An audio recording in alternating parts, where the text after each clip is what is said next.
All right, welcome back to Thursday morning's Off the Ball Breakfast. Delighted to have you here this morning, and even more thrilled to have everyone's favourite League of Ireland duo, Owen Heary and Barry Murphy, in studio. Shels back in the Champions League, lads, for the first time in 20 years last night. Went well enough, 1-0 against Linfield. Deserved? Yeah, probably went to form, how we kind of predicted it would go. They're obviously only 4 weeks into pre-season Linfield, and you could see after 25 minutes it kind of went against them, and Shels just had them pinned in. And the way Linfield set up with that three in the middle, it was always going to be hard to break them down. And you probably thought, can you guess maybe Boyd on a little bit earlier? Meepo just looked a little bit lost up there, didn't he? And Harry Wood did well kind of in the game, but never really threatened. Had that one chance in the first half, Caffrey, but obviously came up with the win, and it's a big victory to take up to Windsor Park next week.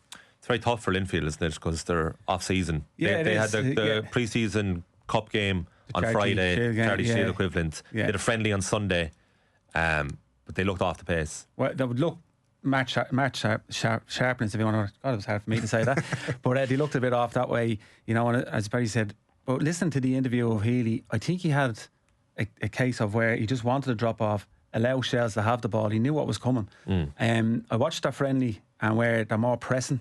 And I think that's what he's going to do up in Windsor Park, where he'll be pressing higher up the park, looking to win it higher. Obviously, it'll have another week. It's not going to make a major difference another week, but you can see when they were doing little passes that was going out wide and they were missing their targets. Shels, I thought, played very well. It's different when Boyd comes on because they put the ball into the box, much quicker. Yeah. Whereas when he's not on the pitch, they're passing left, they're passing right, and Meepo doesn't get many chances because they're not putting the delivery in. But he took his goal very well. Took her onto his left foot, good finish into the corner, 1-0. It's not the biggest result going up there. I still think they could have done with another goal last night. They don't seem to create enough chances to get those goals, but he played very, very well in the game. Can you see much of a difference in Joey O'Brien's version of Shels? Not really. He says it himself. It's all about kind of keeping that consistency going. I'm sure we will see that over the next couple of weeks. Like Damon had it with them, as Owen said, they were playing a lot around the back. It's similar to both, playing around the back.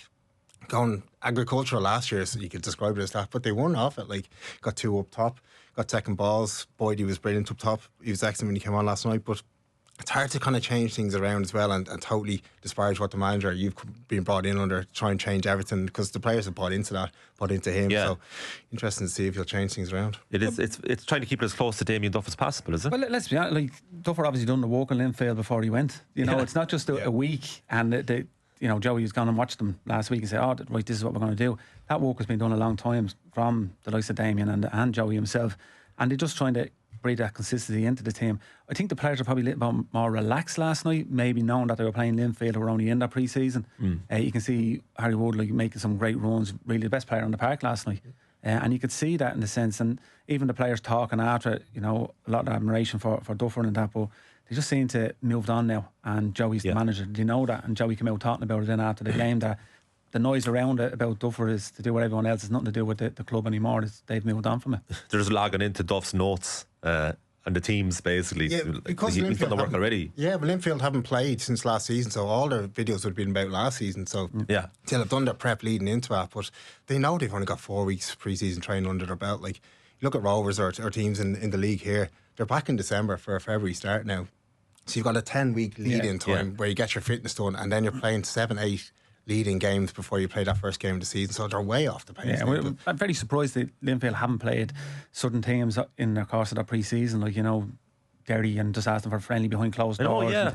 It's quite strange. But must have been deliberate by David Healy, though. Yeah, quite possibly. I mean, but it's 1.7 million if you get through this round. It's massive money for a club. We were I remember going back to when we played, we would have gone to Spain for a pre-season camp. Like, these players are full time. It's not a case of they're not full time. Like, come back early, get your work done, have those friendly games, get your match sharpness up, and then go into that and give yourself the best opportunity of getting through to the next round. Now, I know you get, I think it's 960,000 if you lose and you're still in Conference League, but 1.7 million is a lot of money for the club. It looked like a containment job last night from Linfield. It'll be interesting to see if they're very different next week up north. I think they will. I watched the friendly that they played, that they won 4-0, and they pressed really, really high in Windsor Park, and they set traps. Now, you could see that a little bit last night where they were trying to set traps at times and press, and Shels got out a little bit easy. But you look at the chance that he had with the keeper, he closed the keeper down and makes the block and just goes wide. Long ball up over the centre half as well. Morrison had a great chance just before half time to put it over the keeper, make it 1-0 for them. So you could see they have a little bit about them. I was surprised with the experienced players that he had last night that he didn't kill the game more. being honest. Like They missed water Chris breaks. Shields, maybe. Yeah. But even, midfield, like they've, I can't think of his name now offhand, but he's 700 odd games he's played for Linfield, and you're thinking, kill the game. Mulgrew. That's the one, He's manager of their under 18s as well, so he knows some of these players very well. Like, but why not kill the game? Why not say, you know what, water breaks, such a warm referee, we need a water break. The keepers, we always give out about going down, holding the ball and saying, I'm injured, breaks. They didn't do that last night, Linfield. For some reason, that's what I'd be thinking is kill the game, take the momentum over for Shels, make it as horrible a game as you can for Shels. Yeah. Didn't do that, which was very surprising. They tried it. The two holding midfielders were on yellow cards after 15 minutes. That's why your keeper needs to come into play, or your go up to the referee and say, look, this is 20 odd degrees heat. We need to have a water break. Straight away, the referee's going to agree with you. Like, he's not going to disagree because players need the water to take on. Yeah, it's interesting. I don't know if they were passive, Linfield, because the Shels goal didn't happen until just before the hour mark, 58th minute, and that was Boyd's immediate influence on the game. He assists Meepo for the goal and nearly scores himself after. He had two chances. There's the cross from Harry Wood, which he heads wide, and the great run. And Tyreek Wilson is brilliant when he comes on. He has a shot himself, crosses it in. But I wonder, would it have been a very different game had Evan Caffrey converted those two chances? The first one now, he makes himself like unbelievable save. Yeah, the flick onto from the corner hits the post. That save then, point blank range, 6-yard box, no one around him. Brilliant save by Johns, the goalkeeper, and to keep it out as well in the follow up. He must have appreciated that. It's an incredible save. You're looking at it, I think the fans thought it was in. You could hear them. Everyone, But you look at it like Joey's played the same team that played against Cork on Friday night. And they were 2-0 up after 7 minutes. So we thought if we can get that same sort of start here, we could kill this. It was very close to happening again, really close. But now it's in the balance, and you go up to Windsor Park. The beauty of Talca last night, for Linfield's point of view, was the pitch was taken in, had to be taken in away from the Hordens. It's easier to defend like that. Go to Linfield up in Windsor Park, it's a massive pitch, isn't it? So you look at the likes of Meepo, though, will obviously thrive in that, falls down the line. That's where he thrives, into those spaces. He's got power and pace, like so. But it's still open. Like, it's still a big and you chance. give Linfield credit, he defended very well last night for a team that's only back, one game under their belts. Like, only played 5 across the back, the 3 in the middle. But they defended well as a team, didn't give Shels too many opportunities. First half, they got a couple, obviously, a few slips here and there, but, credit to them that they're still in the toy going into the next game. Yeah, the Linfield supporters seemed fairly content at full time that they're still in the game somewhat, which is kind of, I suppose, understandable enough. The question is now, do you keep the same team from the start next week from a Shels perspective? Because Boyd was so good when he came on. Wilson made a big difference. I think keep the same team that he started with, because it's a big pitch, more legs in the team, with the likes of Meepo and Woods making those runs down the channel. When Boyd comes on, he does make a difference. But when he comes on as well, the ball goes back to front a little bit quicker for Shels. I don't know if you want that up there, because it's a big pitch. They try to go up and support them all the time, so they'll probably stay with the same setup. Would you change anything? I think I'd probably get Boydie on. I'll play Meepo off him. I just think, like, Paddy Barrett's such a good passer of the ball as well. His crossfield pass to Wilson. He's unbelievable. He's been doing that his whole career. Like, he's so underrated for that. But he could just bypass that messing around, because Shell's problems the last couple of weeks is when they've been messing around outside their box. They've given up some awful goals. We talked about only 6 clean sheets this season, like, so they've gone away from where they were last season, and they've bypassed midfield last season a lot of the time, but it worked for them. So I think a chance for Boydie and Meepo up there could work. Meepo's it's almost a cliche to say he's frustrating, but he has that chance in the second half. It's not long after he scores where he's about 35 yards out from an angle and he shoots and it goes way off and it's counter. But then he makes up for that the next time when he's 20 yards out and opts the pass, kind of this incisive pass that was probably never on. It probably goes to show there actually is a selfless nature to him within, that he felt he had to make amends and actually pass to his teamates next time around. It's funny, so it's like, actually just try it again. Just try it again. Why not? Like, and that's, if you don't shoot, you don't score. That's I suppose for the centre forward. Sometimes you take the wrong option and say, I'll pass it, rather than being greedy and putting it out. I know the likes of Jay Bone wouldn't be thinking about passing some of them chances. No. He's just straight away, this is going on target, or he's having his best effort on goal. Like, is the one concern for Shels that they're fairly prescriptive in the way they play? It's quite similar. It's the pass from midfield out wide, get the cross in, hope to find knock-ons in the box, something that will end up a goal. Yeah, exactly. Second ball. More than anything, but they need to vary their play a bit more. I think they do more on their set piece. They got 9 corners in the first half, and it all seemed to be the same corners just all the time. You need to mix it up a little bit. I know they got one from Caffrey hitting the post from it, but other than that, mix it up, short corners, or try something else at the edge of the box. Something. It just seemed to be the same thing over and over and over again, and they got the same outcome, but didn't get anything from it. So why not mix it up? But their play can be mixed up at times, and I think when Boyd comes on, they do mix it up, because they know they can go back to front quicker, because he'll win headers, or he'll challenge, or they'll play off the second balls a lot higher up the pitch. This is the Damien Duff team that we're talking about, really, with Joey Bryan taking over. It'll be interesting to see over time if it evolves, because you're talking just in terms of how they played.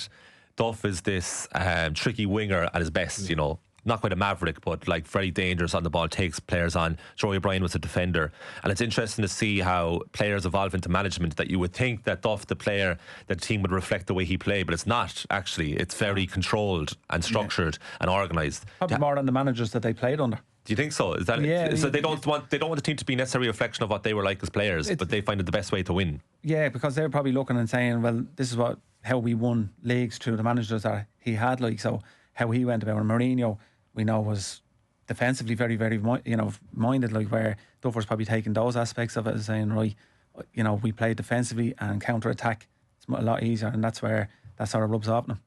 Yeah, it's interesting to see who he brings in as his number 2 permanently now, because Luke Byrne was on the bench last night. I think he'll probably stick with him today. I know he's dual role. Yeah. But yeah, you've Dave McAllister as well. Both he was a sitting midfielder as well. So do you need somebody up the top end of the pitch to have a bit of a spark, like a Desi Baker type person? Yeah, I get you. Yeah. Because Joey always took the training sessions on a Tuesday, defensively minded training sessions, took the defenders and keepers off, and Damien took the rest of the team. So it'll be interesting to see what happens there. It's continuity is what they're trying to keep by the looks of it, and not to change things too much, even though it's been a disappointing season overall for them. But they obviously feel that overall it's going more right than wrong at Shels. Yeah, I think the fact that they've won last night and if they get through in the Champions League, they'll say, well, you know, our poor season is starting to turn into a good season. Yeah. They still have a cup to come, and they could still, you know, if they push some sort of a run together, they can probably finish higher up the table and aim for the top 3. Was that the same for you then, when the managers that you both played under in League of Ireland? Was it under managers who were ex-players who played in a very different way than they coached? Well, I had Dermot Keeley, and he played defensively. Explain the difference between him as a player and a manager. Dermot was the exact same as a player as a manager. He took no nonsense when he was a player. Like, you know, very good centre half, very quick centre half. But as a manager, he made sure that you were defensively solid. You know, he trained defenders how to train and allow the players ahead of them go and do their stuff. But he was very knowledgeable in the game, and he done. People think, he was 4 counts and a whistle, and he just ran you pre-season just ran you till he's collapsed. But he didn't need, like, even European games, he done a lot of work on opposition teams when we were playing against them. And, you know, then I had Pat Fenlon, again, being a player, midfielder, he wouldn't have been more defensively coached, because he'd let us get on with that, where he'd be wanting the ball into the midfield, getting the midfielders on, spraying passes out. And again, he'd do a lot of work on the opposition. Like, so you've seen that over the course of time, whereas Pat was very much into that as a player. He would have been looking at opposition. He would have been sitting there, and even after training, he'd be staying out on the training pitch, practicing free kicks, practicing crosses, practicing volleys. Dermot wouldn't be that person at all. Like, Dermot, like, just get in, get your bleeding shower, and hurry up and go home. You know what I mean? What worked for you? Dermot for me, top notch. Like, Dermot showed me how to defend properly. You know, even down to the fact that I was saying last week, when the most vulnerable time as a player is when you're up, or when your centre forward has the ball, you're attacking in the last third. As a defender, that's your most that's the time you need to be tuned in, because you're looking and saying, go on, cross the ball, put the ball in the box, we're going to score. Next minute it's a quick turnover, and you're looking and saying, oh, where's the centre forward? And all of a sudden he's going down your goal, and you're scoring the goal. So when they're attacking, when we're attacking, I'd be tuned in and saying, Barry, you need to go and sit in front of that centre forward, organising at the back. And Dermot taught me that over years, like, you know. Jeez, that's really interesting, because I'd say there's loads of centre halves up and down the country and around the world or wherever that they turn into a fan and start admiring your own attacking play when your team's in the opposition. I don't know, you see the Rovers game last week against Sligo, and you look at the counter attack. I don't know who it was, but one of them on the right side, and he gets the ball, and he's looking at the attacking play. He gets the ball, goes down and scores. And that's where you need to be saying, you go and mark him, get behind him, get in front of him, wherever it is, organisation. And you've seen that a lot in the games this year, where the counter-attack, they're scoring goals quickly because they're not organising their defence quick enough. How do managers manage goalkeepers? They leave them off to the goalkeeping department. That's what it is. You don't have much interaction with them. You'll have interaction if you're getting dropped. That's about it. You'll get a pat in the back if you make a save, or if you get called into the office, you know, you're not playing next week. That's kind of how it happens. Go and train with Freddie Davis. Off you go. That's what it is. Anything will be relayed through the goalkeeping coach. Like, so that's why they're so important. It's probably changed a lot now, though, is it? You know, keepers getting more involved in the passage of play. Well, like Liam Buckley, I would have went from Rovers to Pats, and a totally different style. I was in all this, doing the rondo session, doing everything, balls bouncing off my chin and all at the start, everything like that. But then you get involved in it, you obviously get better at it. But And he was one of those managers where he had to G himself up to give out to you, you know, that kind of way. He was like he was managing the kids team when he came in, like, lads, it's just not good enough, and that kind of way. But do players see through that? Yeah, but he was so good at man management that he did successful teams, like good European ones, league winners, FAI Cup winners. But then he struggled to deal with personalities. That was his real thing. Like he kind of passed it off, or he'd have a strong number 2 in beside him. The same as Buckley was great for me in one of the games one day. The ball got cleared out and he stopped it just on the line, popped it back into my hand. We were playing against him. Quick throw in and we scored. We won the game 1-0. So I thank Buckley. It was an assist by Buckley, so I was delighted. What were you like as manager and mindset? Mindset, again, probably defensively minded because of Dermot and things like that, like, you know. So, but you look at Shels, when I had Shels, when I went into Bows, obviously we were relegation. So it was a case of we need to tidy up here. We had players that could score goals. We need to be defensively minded, and we done that and managed to stay up. Sligo didn't work out. I was trying to implement things there. Different, didn't buy into it. Shels, I was able to get the defensive side because, again, attacking wise, we were the top goal scorers in the league. Just didn't get over the line. But, you know, once you organise your defence, the rest comes. And you want the players to play, and you keep asking them to play, mix it up, whether you're going wide, through the centre, but you need to create chances for centre forwards. Like, were you a shouter in the dressing room? Was I what? A shouter. He was one as a player. So. As a player, I was. But not so much as a manager. Why? What's the difference? I don't know. Maybe I was more intense as a player because I control things on the pitch and I could influence things on the pitch. So if I see someone not doing it, I was able to talk to them on the pitch. Now, it wasn't a case of, you know, I used to say to Alan Cawley wouldn't head a ball. Couldn't head a ball. Like, you know, turtleneck, he was afraid of it. So when a ball was kicked out, I would say to Alan, oh God, you have to win this, Al, you have to win it.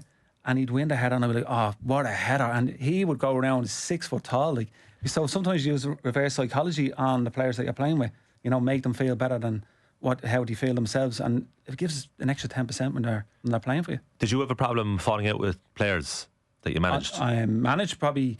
Players sometimes take it to heart, but I'd never take things to heart. I've had many rows with players as a player.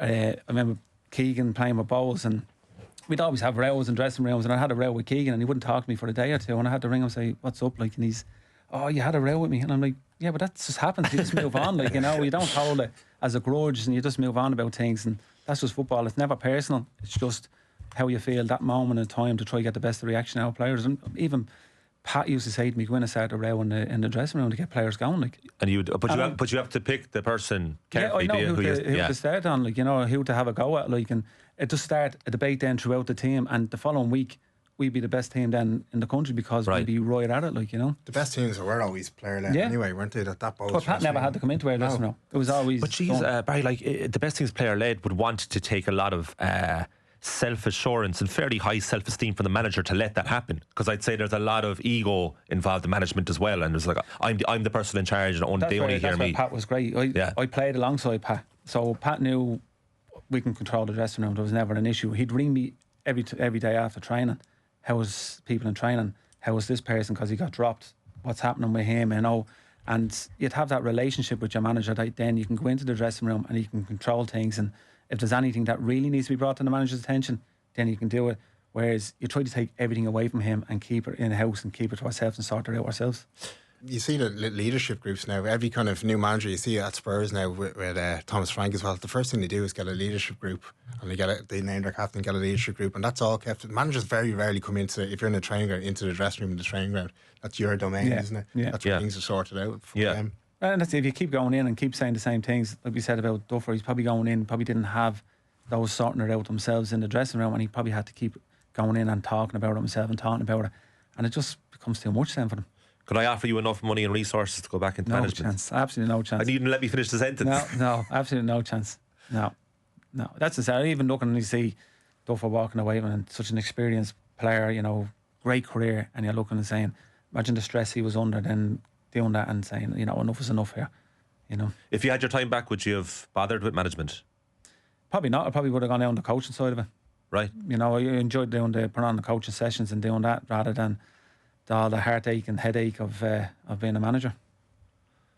It's never for you, is it? It's a damning indictment, isn't it? It is, man. It's mental to hear. It's totally understandable to hear. It's a crazy job to take. Like, it doesn't make any real sense. Yeah. And then but people are addicted. security of it as well. Like, the security of it. Yeah. It's like being an actor. It's like the closest thing to it is working in football. A couple of million for being an actor. If you're a manager of in this country, you're not getting. Ah, stop, yeah. But the work is still the same as it would be. Probably abroad. harder, because I remember when Pat took over Bowes, he was washing the gear and all at one stage. Like, you know, There has to only be an addiction. It's like a calling. Yeah, but that's probably it. Like, there is bigger backroom staff now. Compared to where there was a manager as assistant manager, and there was a kit man basically, wasn't that? Was it? And a goalkeeping coach. Now you see teams just 6 or 7 people involved. Yeah, there's a lot of coaches. I like to think it'd be taken off your shoulders a little bit, but again, it all lands on the manager on a match day. So the return leg for Shels against Linfield is next Wednesday night, also 7:45 p.m. Shels 1-0 up there heading into that second leg. Tonight there's more Irish action and interest in Europe's Europa Conference League. The first qualifying round, second leg, St. Pat's against Hegelman of Lithuania. It's all gone a bit stalled, I suppose, is it, for Stephen Kenny and St. Pat's? Yeah, it has. And like, the tide hasn't turned in terms of fans at Richmond Park yet, but you don't get a result tonight and you've got a tough tie away next week. That was the catalyst of Stephen last week on their run going into the end of the season, was the European results, getting through a couple of rounds, really sparked them off into the end of the season. But I don't see where they're going to pick up results in the next couple of weeks. They're just so off, even against Bowes. Like, they kind of just got through the game. Bowes should have won it in the end. But Stephen, like we talked a couple of weeks ago about Stephen bringing in his own players. When you do look at it, he's re-signed some of these players as well. So he's not totally not with fault with this as well. He's brought in players and it just hasn't worked so far. But I do think there'll still be changes now come the end of July. There's no wins in 6 and 1 goal. Like, so it shows you can put your finger on the point and say, oh, well, look, this is what it is and that's what it is. But it doesn't seem to be that way. Like, you don't know whether it's defensively they're struggling or attacking wise they're struggling. They'll have a tough game tonight. Like, you know, this team is third in the league. They won 5-2 the weekend. They're only a new team as such, like 16 years or something, you know, in making. So again, they've only had 2 games in Europe last year, so it's new to them. But it won't be like Linfield where they don't have a pre-season under the belt. A lot of goals They've scored a lot of goals. Their 21-year-old centre forward is 7 goals at the moment. So they'll have a bit about them. They'll be match sharp just as much as Pats. So it'll be a difficult game for them tonight. It's one of those ties that if Pats do lose, do you end up start questioning what happens with Stephen Kenny then? Because of the money on offer here? Only because he's a 5-year deal, you don't. I think anyone else probably would be. If you're in your second or third year, you probably would be questioned, or if you didn't have the kind of profile that Stephen had coming into Pats and how hard they worked to get him in, to going to give him a chance to overhaul it. And listen, I'm sure they'll come good. There is financial backing there from Gareth Kelleher, so I think the changes will be made. But you've got to start turning that table sooner rather than later, because you want the fans on side. Yeah. And like you said, change. if they get knocked out of European football, they're not guaranteed to finish top 3 this year. I know. It doesn't look at the moment. So are they going next year then without European football unless they win the cup? You know, and Lithuanian football has come on leaps and bounds. Like Michael Kalonis, who played with me at Bowes, like technically great player. You know, scored a winning penalty in the cup final. So they're the type of players they're technically very, very good Lithuanian players. I know this is a mixed bag of players for this team tonight, but you know, it's going to be a difficult game, and I think Pats have to put out their technically best team tonight. Right. To keep the ball and to pass it well and to create chances. And they have no problem with that. The technical aspect of the game, all good. It's what they did well last season. Like Mulroney, Abuzetti, they were all excellent in Europe last Forrester season. has to play, I think. You know, you have to get him on the ball and dictate play. Media. Yeah, has to play up front, I think, League of Ireland action again tomorrow. Shamrock Rovers, though, 9 points clear, but 2 games played more than Derry City. Is the title race over? Can Derry keep them honest? If they win their 2 games in hand, it's only 3 points in it. Yeah, and they've got them to play then, Rovers, when they come back. Rovers will have 2 European fixtures in between that as well. So, no, I don't think it's over at all. You look at the amount of goals they're scoring and how prolific they've been. Turned the Brandywell into a bit of a fortress. They've gotten over those little humps where they're going to the likes of Waterford and losing. They're starting to win those now. They're playing Sligo, which has been their bogey team the last couple of seasons. So if they go there and win, get those 6 points the next 2 games, go into that Rovers game, it's all to play for, I think. Yeah, I think them and both games in hand, and this is the time to try claw Rovers back in, but also push away from the other teams and finish in that top 3. You know, Bowes big game tomorrow against Galway at home. Yeah. As you say, Derry, Northwest Derby on Saturday, which is, they've struggled against Sligo at times. So Sligo got a 2-2 draw against Rovers last week. They're fighting for points. So it'll be interesting. But I do think, as Barry said, the momentum is with Derry at the moment. If they do get those 2 wins, gives them a lot of momentum then finishing the last few games of the season. Munster Derby tomorrow as well, Waterford against Cork City. Just before we wrap here, 2 things for you. Evan Ferguson to Roma. You're both his agent. What are you telling them? Be happy if you're the agent, wouldn't you? It's a loan deal, and apparently he does. Reportedly, he has a future at Brighton. There's no obligation or option to buy. 29, isn't he? So I think it's a good move from. Like, I think you're bouncing around the Premier League teams and not getting involved at all. You look at who they have, Roma, like the manager Gasperini coming in, the way he plays. I think he'll get game time. The European football as well. They'll look to go deep into that competition. So there's availability to go and play that you wouldn't get at Brighton. With the strikers they have, Shemurdov, Dybala and Dovic. Like this, my only fear with Roma is they're still looking for strikers elsewhere. They're still looking to get a good experienced striker in. So if he makes that move and all of a sudden they've signed another striker, what happens to him then? Like, you know, Brighton need money obviously, but you don't want to sell him. Maybe that's because they don't think his value was as what it is because of the fact he hasn't been playing games. They're probably trying to hold on to him, try to get him game time. If he does well in Roma, then his value will go up and they'll say, right now we have a chance to sell him. But yeah, it'd be interesting to see if he does make that move. He really needs to play football off. That's the thing. So whether it's there or somewhere else, he needs to make a move and play football. Club World Cup, are you having it?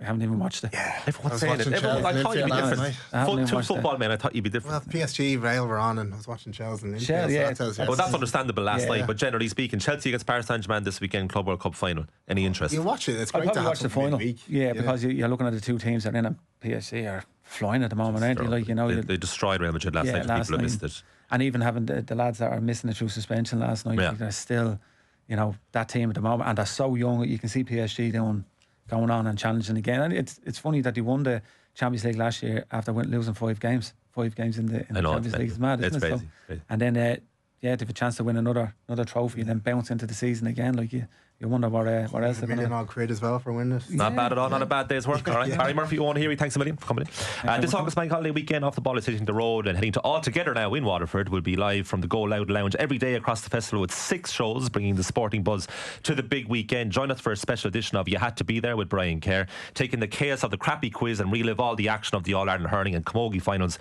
with Aisling Marr and Tommy Walsh. It's all happening All Together now with Off the Ball and Go Loud. We'll be back live in studio with Jenny Claffey to talk Wimbledon first. Here's Joey Bryan, the new Shelbourne manager, talking in the aftermath of last night's victory. Hey Joey, 1-0 win at home, you keep a clean sheet, you get a win. Are you happy with the result, or is there any disappointment you couldn't get a second goal? Listen, every time you win a game in Europe, you're obviously happy, you know. But listen, all to play for next week, so game's still in the balance. You made a triple substitution in the 56th minute and paid off almost immediately with Sean Boyd's knock on for me. But it was brave enough call, I suppose, to play the 2 up front. But what was your kind of thinking behind the decision? Yeah, I thought second half we started a little bit flat. And listen, to give them credit, they started well, I thought second half we were a little bit flat, so didn't want to waste minutes really. Thought Sean, obviously, he can cause carnage when he comes on.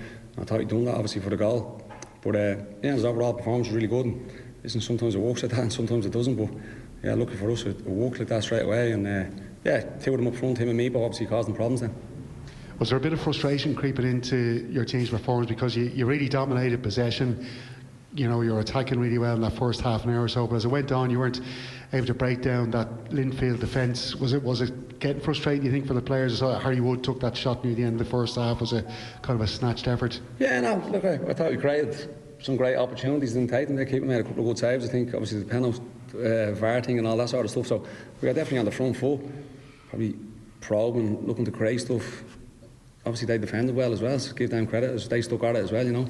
Some great blocks at the end, some great tackles, keep made a couple of good saves and stuff like that. So I just wanted us to start really high energy second half. And I thought we were just a little bit flat, and that's why we decided to change up a bit.